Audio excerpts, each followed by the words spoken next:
Start. তাহলে দেখো এখানে কি দেখতে পাচ্ছ, দুটো কাপ রয়েছে। কয়টি কাপ রয়েছে? দুটো কাপ। এর পাশে কয়টি কাপ রয়েছে? দুটো কাপ।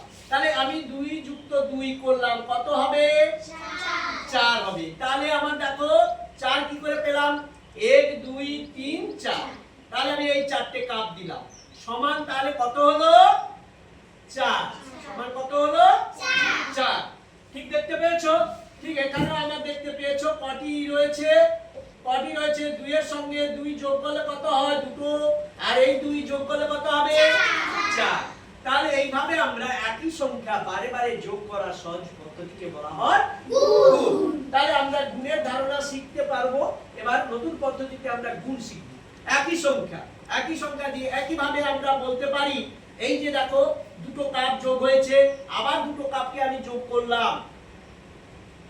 দেখো এই দুটো কাপ, এই দুটো কাপ, এই দুটো কাপ, তাহলে কটি হচ্ছে আমি কি করে পাবো?